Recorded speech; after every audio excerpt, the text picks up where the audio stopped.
Welcome back to Talking Point. We have another one this month, and today we are talking with our Public Works Director, Scott Beduhn. Scott, welcome to the show. Thanks for having me. So, this is the time of the year where we're approving the budgets and all of the projects that are going to be done next year. We get those prepped and out for bid in early 2026. The capital budget has already been approved, and one of those things is Business 51 Reconstruction. I know that there are still some people out there who think that maybe this isn't happening because of the referendum, but this has really been going on the better part of 2 decades. It started with Mayor Halverson when we were talking about it. That money was then diverted eventually to the Hoover overpass, but that didn't fix any of the road problems, so we brought it back. Give us an idea of how this kind of started again, other than the fact that the road's in terrible condition, which is probably one of the biggest points to redoing it, right? Yeah, that was a daily reminder there, just driving the road. That something needed to be done for sure. But the reality is that we just needed to get started again. It was something that was sitting on my desk when I started here and kind of sat there for a while, and I actually have to credit Director Lemke a little bit for pushing me and say, hey, there's something you can't forget after I started in 2017. So in 2019, we got back together with AECom, worked out a revised scope of work, said, where are we? What do we need to do yet? And we kicked the thing back off. Well, and it's important to know that with the overall design, there were a bunch of public meetings. Now, whether the public feels that the council listened to them or not can be debated here all day. But in the end, the council chose to do the road narrowing. Tell us some of the anticipated benefits of that and reasons why we're doing it. Sure, absolutely, yes. We had a number of stakeholder meetings and other public meetings to try to get input from it. But the outcome, yes, is a road narrowing. Some people call it a road diet. And what we're going to do is take 4 lanes of traffic, 2 in each direction, to 1 lane of traffic in each direction, and then what's called a twiddle, a 2-way left turn lane in the center. And what that does is several things. One, it allows us to keep within the existing footprint that we have now, so we don't have to buy a lot of additional real estate to fit a larger road. Basically the existing footprint. It basically exists, yes. It's not otherwise perfect within there, especially when we get to intersections, things need to get widened. Little we can do there. And what it does is that it eliminates some of the potential conflicts that we otherwise might have. Side swipe accidents. If people are otherwise changing lanes, someone maybe is making a left turn and someone pulls up behind them and wants to get into the right lane and didn't see that car that had pulled up alongside them, side swiped them there, as well as just even some of the rear end accidents for those left turn vehicles that are waiting. In this case, they should pull into the twiddle. There's a safe place for them to otherwise be there, and they can wait then until they safely make their turn. So there's just a couple of examples that significantly change with this new cross section. Okay, and this is going to run the entire length of Business 51, all the way up from the north end of the city down to the very south end, right before McDill Pond. We're doing 2 sections next year. What we've called the north section, which is basically just south of 4th Avenue and north.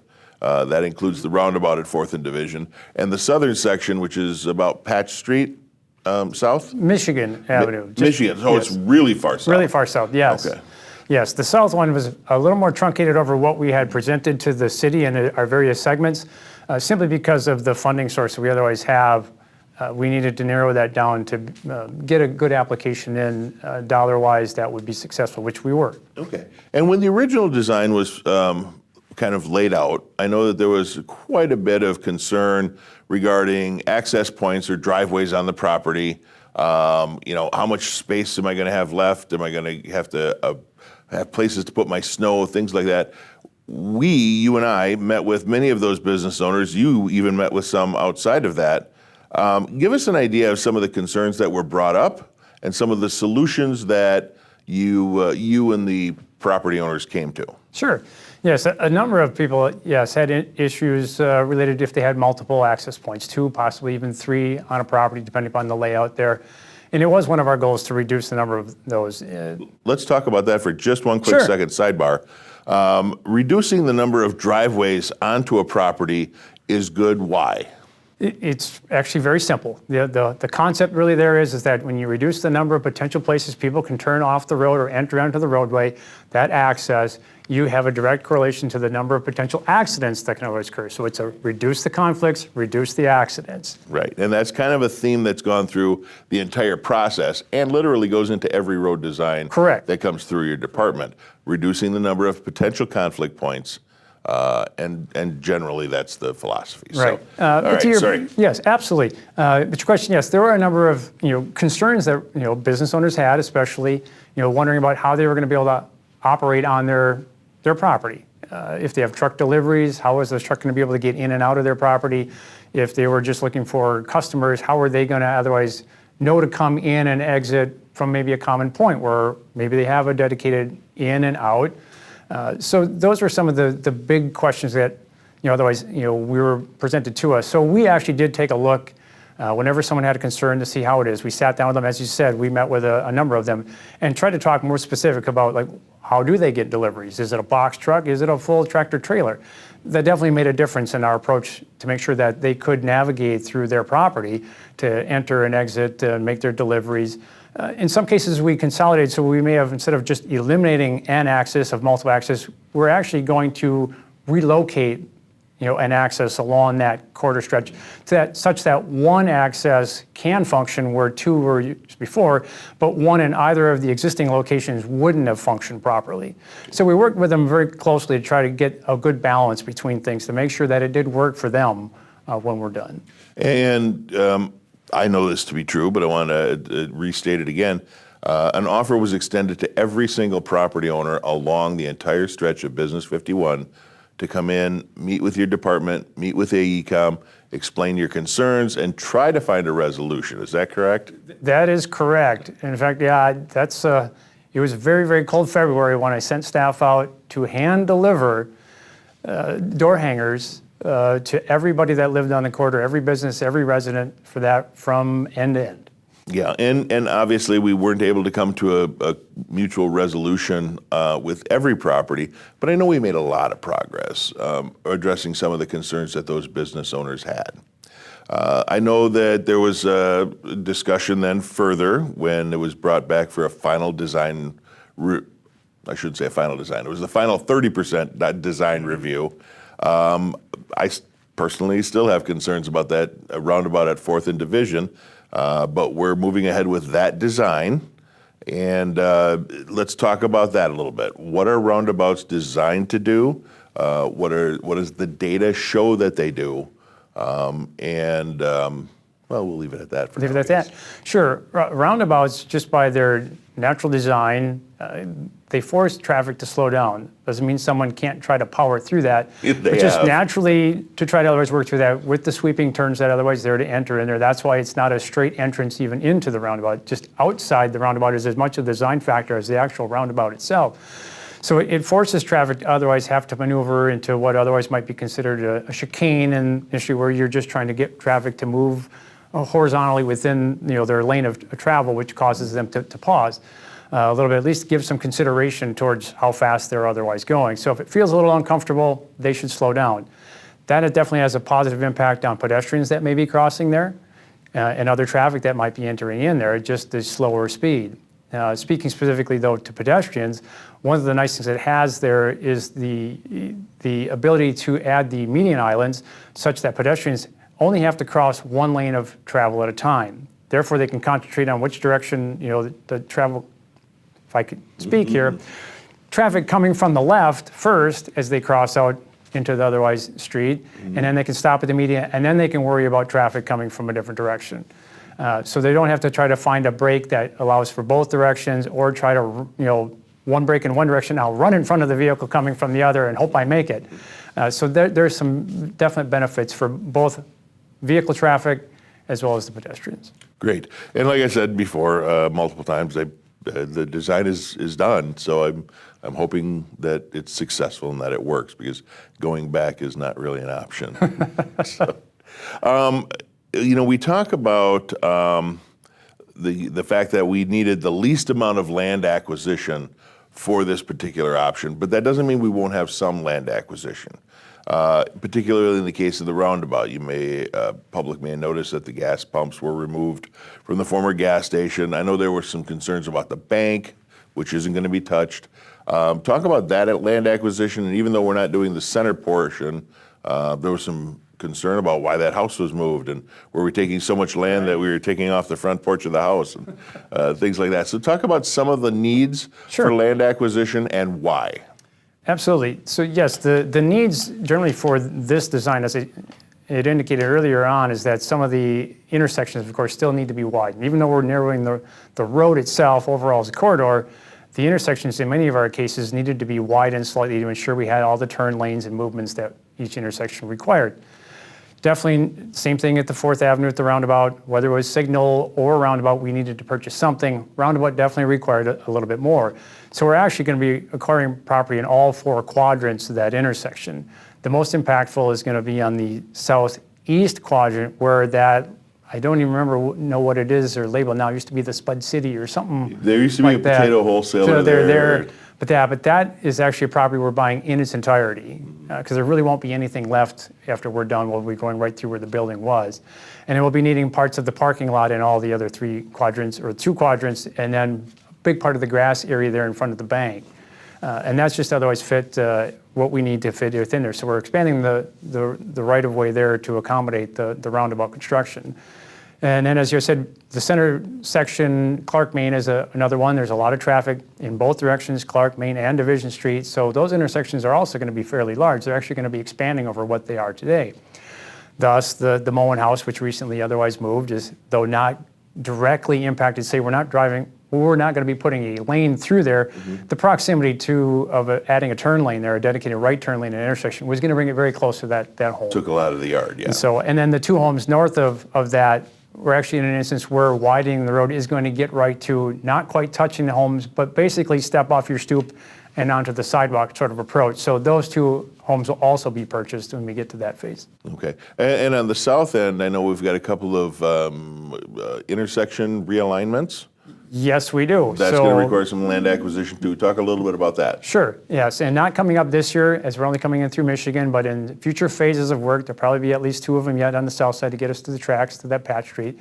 We'll be realigning Whiting and Rice, and as well as Francis and Patch Street. In order to accomplish that, try to get the roads shifted and aligned properly, we are going to have to buy some real estate there, so we will be buying the old Bushman Motors at Rice Street, and some property surrounding there to align that with Whiting, so Rice aligned with Whiting. And then up at Francis, we'll be purchasing property from the strip mall, they're part of their parking lot, but we'll be buying the chiropractic clinic, the house to the west. There will be necessary in order to move Francis north to better align with Patch Street. So those intersections will get signalized, they'll get larger, we'll have dedicated turn lanes. That should help with overall operations, as well as for people entering, crossing, wherever they are doing their interactions with Church Street. Okay, good. Let's talk a little bit, I know it's not your field necessarily, but let's talk about some of the utility relocations and upgrades that are going to be done through the process while we're doing this. Sure. Yes, a major project like this definitely lends itself for the other utilities, not talking about city-owned utilities, but this would be WPS. They have gas, the electric. There's also plenty of telecommunications, AT&T, TDS, Spectrum. Seems like everybody has something underneath the road that necessarily we don't see every day. Or above the road. Sometimes above. That's going to hopefully go below the road, right? So yes, with these projects, we're sharing our design plans with all of those utilities and asking them to, at a minimum, relocate. On the south side, things are pretty constrained.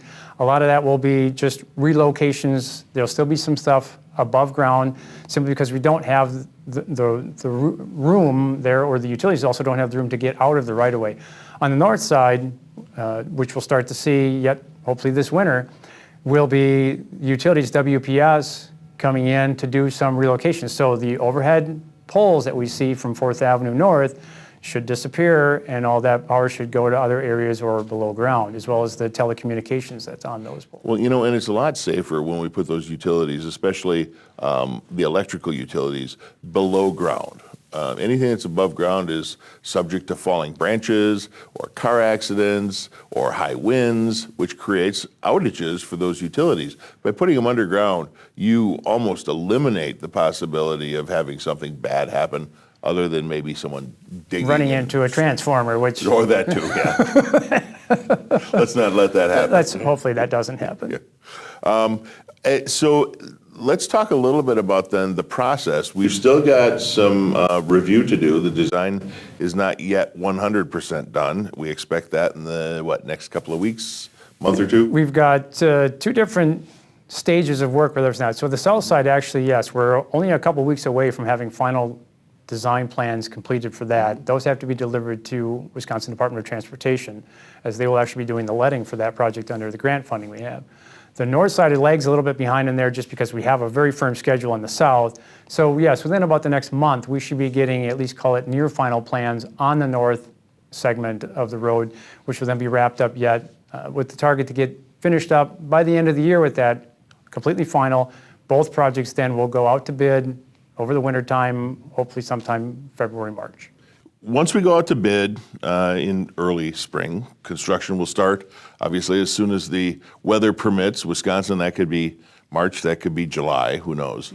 But let's talk about what's going to happen for pedestrians and motorists who need to access those businesses or go through that area as construction starts. Let's start with the north section. What do we have planned for detours and work-throughs, and as they do construction, what will be open, what won't be open? So generally speaking, we will be otherwise staging construction with the road being open. However, that's not going to be possible all the time simply because of the location of utilities to access everyone's driveway all the time, of course, isn't going to be possible. We will have a signed detour from the north, using North Point over to Michigan, Michigan south to Stanley, or south to State 66, Clark, Maine. So that's where you otherwise connect there, and of course reverse going north. When you say that you're keeping the road open, you're going to do like you kind of see on the highways, right? Where they'll close, let's say, the east side, and they'll do a lot of work there. And then open up the east side and close the west side and do the work there. Correct. Right? Yeah, so, and the intention will be as much as we can to allow two-way traffic to still operate within there while trying to access everyone's driveway. However, at times it may be a matter that the northbound may actually have to be detoured. So that will be closed off. You'll have to find other local routes, otherwise follow the signed detour. But generally speaking, the intent is to, what's called in the industry, to be staged and open. Okay. So we're going to try our best to work while traffic is still flowing. But like I said, however, that's not going to be 100% of the time. There are going to be conflicts between the utility work that we need to do especially, and being able to keep 2 lanes of traffic moving. Okay. And for those, the west side of the road isn't terrible because you've got some cross streets where you can come in on the other side. The east side of the road from 4th Avenue to North Point, actually Maria, and then up to North Point, those are really the only cross streets. So if I wanted to go to Michelle's for dinner Wednesday night and try their barbecued ribs special, how am I going to be able to get there? There's a fence, so I can't come in from Isidore. It's an awful long walk from Maria or 4th Avenue. So what are the options? Well, the options is to try to pay attention to the signage that we're going to have. And we're going to try to keep that updated throughout there to let you know that the road is open to, or what businesses need to, can be accessed by staying on Division Street.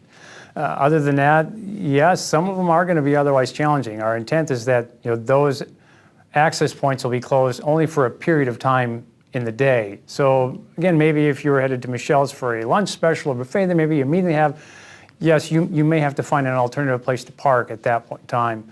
However, we'd hope that by evening time, and you want to go test the barbecue, that at least by that time of the day that it's otherwise open. So a big part of it is going to be try to watch the signage that we're others try to put out. We'll be working with the businesses to try to ensure what's going on. We'll also be utilizing our website, much like we do with other constructions, to try as best we can to keep the public aware of what they can do. So follow the signs, watch the website is about what I can stress the most about things. Until it really happens, I'm not sure I have an answer for you to how to get to Michelle's on Tuesday night of June. Or any whatever, place, really. To get there. But It's just, remember, it's also a work zone, travel safely. Yeah, and those are the kind of the points that I wanted to make, is that we are very cognizant of how this will affect some of our local businesses. We don't want anybody to suffer any more than is absolutely necessary when it comes to people accessing your business, providing goods and services to the people you serve. So we want to make sure that people have as many options as they can to still patronize the businesses. There's all sorts of things going on Division Street, of course, especially on the north side. The south side is going to have the same kinds of things.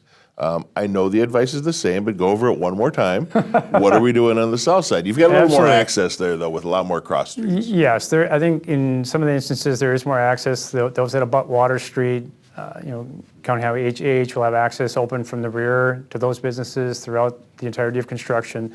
But there will again be times when access won't be able to be maintained.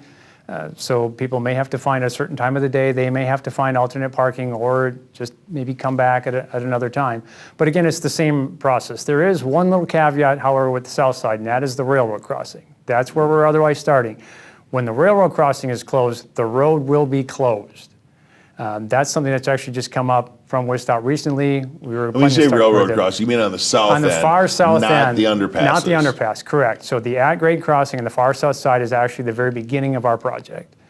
So when that otherwise happens, we are told, that's actually just being told to us by the Department of Transportation, that the road actually has to be completely closed at that time. So we will have a detour set up, which actually will be open through the entirety. So there will be a assigned detour for those that hopefully don't need to stop at a business and don't necessarily have to drive through a work zone, which will include H.H. McDill Avenue, Hoover Road, and Patch Street. Okay. So that will be the assigned detour for that project in the south. Okay. Well, we'll hold off. We'll do another show for the center section. How's that? Sounds good. The staging, let's talk about that just a little bit. I know we have a planned pedestrian corridor from Division Street through that lot into Isidore. Been working with Chancellor Gibson, actually started with Chancellor Patterson before that. But we're not doing anything with that project yet because we're going to use that for staging.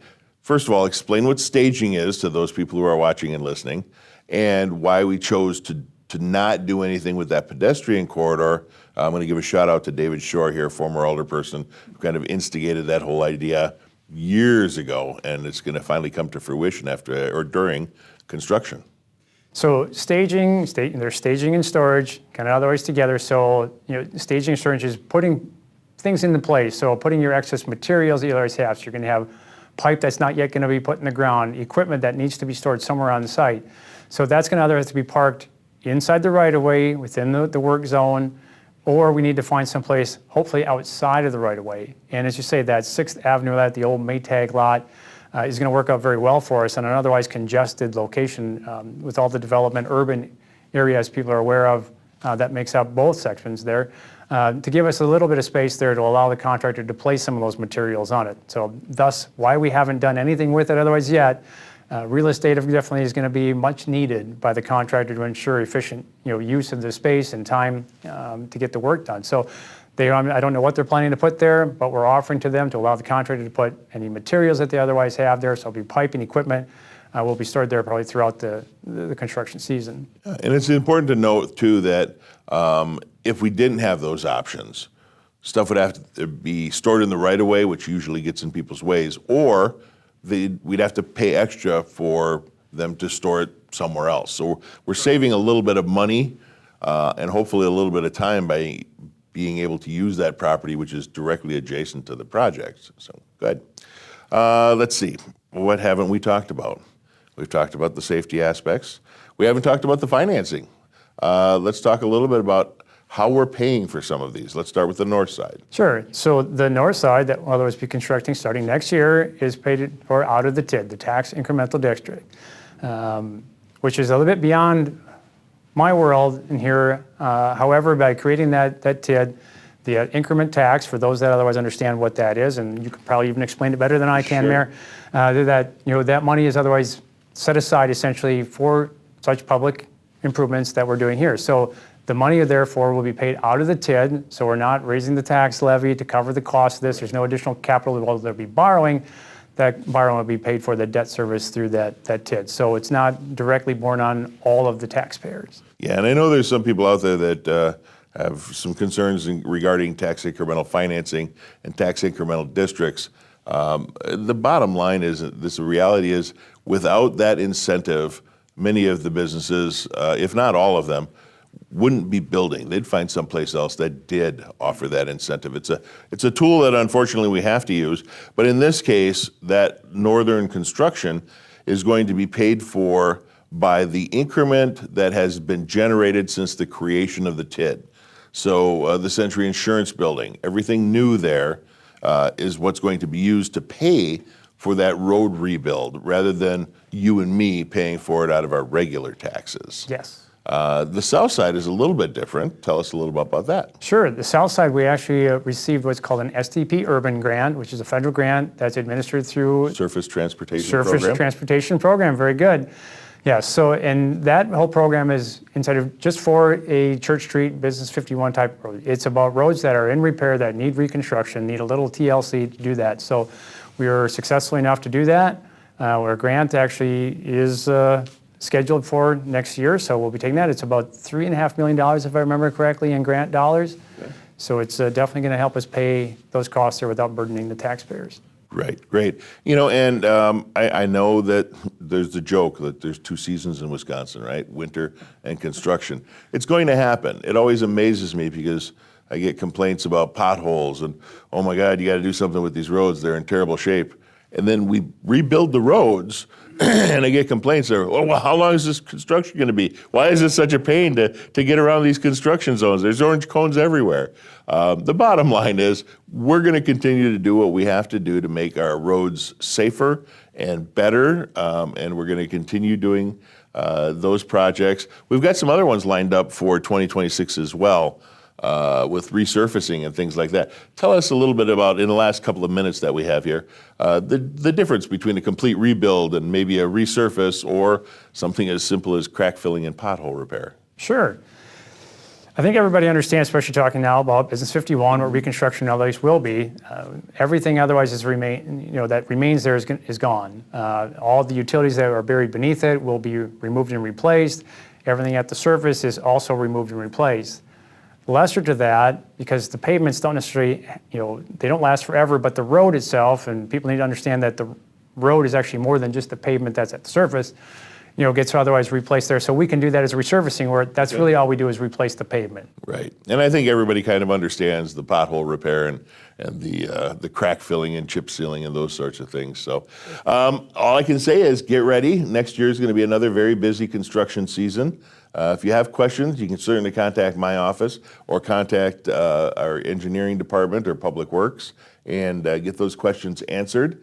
We'll have at least one or two more council meetings regarding the topic before we begin construction. So thank you, Director, for joining us today. Well, thank you for having me. And until next time, I'm Mayor Mike, and we've been Talking Point. Talking Point is produced by Mayor Mike Wiza and Stevens Point Community Media.